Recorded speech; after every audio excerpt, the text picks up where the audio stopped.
ഇത് government law college Ernakulam.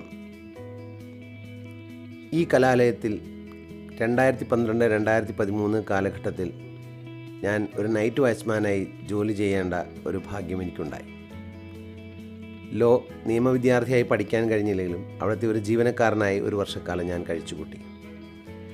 ഈ law കോളേജിനെ കുറിച്ച് പറയുമ്പോൾ എൻ്റെ ജീവിതത്തിൽ വളരെയേറെ നിർണായകമായ വഴിത്തിരിവുകൾക്ക് സാക്ഷ്യം വഹിച്ച ഒരു കലാലയം ആണിത്. ഈ കലാലയം മുത്തശ്ശിയുടെ തിരുമുറ്റത്തു നിന്നാണ് എൻ്റെ ജീവിതത്തിൽ വളരെ നിർണായകമായ ചില സംഭവ വികാസങ്ങളൊക്കെ ഉണ്ടായത്. ഇവിടെ നിന്നാണ് എനിക്ക് അധ്യാപകനായി ജോലി കിട്ടുന്നത്. ഇവിടെ വെച്ചുണ്ടായ ചില അനിഷ്ട സംഭവങ്ങളുടെ ഭാഗമായിട്ടാണ് അതുവരെ ഉണ്ടായിരുന്ന എൻ്റെ രാഷ്ട്രീയ നിലപാടുകളിൽ നിന്നും ഞാൻ പോലും പ്രതീക്ഷിക്കാതെ എനിക്ക് ഒട്ടും പരിചിതമല്ലാത്ത മറ്റൊരു രാഷ്ട്രീയ നിലപാടിലേക്ക് ഞാൻ മാറുന്നതും ഇപ്പോൾ ആ സംഘടനയുടെ ഭാഗമായി പ്രവർത്തിക്കുന്നതുമെല്ലാം.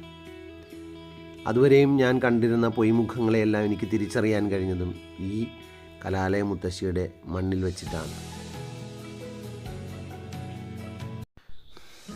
ഈ കലാലയത്തിൻ്റെ തിരുമുറ്റത്ത് എനിക്ക് കൂട്ടായി ഉണ്ടായിരുന്നത് ഒരു നായയായിരുന്നു. അവന് അത്യാവശ്യം ഭക്ഷണമൊക്കെ കൊടുത്ത് എൻ്റെ ഒപ്പം കൂട്ടി ഞാനും അവനും മാത്രം രാത്രികളിൽ ഇവിടെ എറണാകുളം നഗരമധ്യത്തിൽ, അതൊരു എൻ്റെ ജീവിതത്തിൽ മറക്കാനാവാത്തൊരനുഭവമാണ്. എറണാകുളം നഗരം മുഴുവൻ ഉറങ്ങിയിരിക്കുമ്പോൾ ഞാനും ആ നായയും ഉറക്കമൊഴിച്ച് രാത്രികളിൽ ഈ കലാലയ മുത്തശ്ശിക്ക് കാവലിരുന്നു.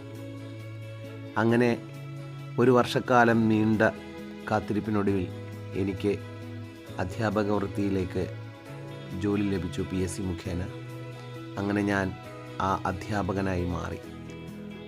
ഒട്ടേറെ ആ രാത്രികളിൽ ഏകാഗിയായി വളരെ ഭയപ്പാടോടെയും വളരെ സങ്കടത്തോടു കൂടിയും ഒറ്റയ്ക്ക് വീട്ടുകാരെയെല്ലാം ഉപേക്ഷിച്ച് ആ രാത്രികൾ ഞാൻ കൊതുകടിയെല്ലാം കൊണ്ട് വളരെ കഷ്ടപ്പാടോടുകൂടി ഞാൻ കഴിച്ചു കൂട്ടിയ രാത്രികളായിരുന്നു.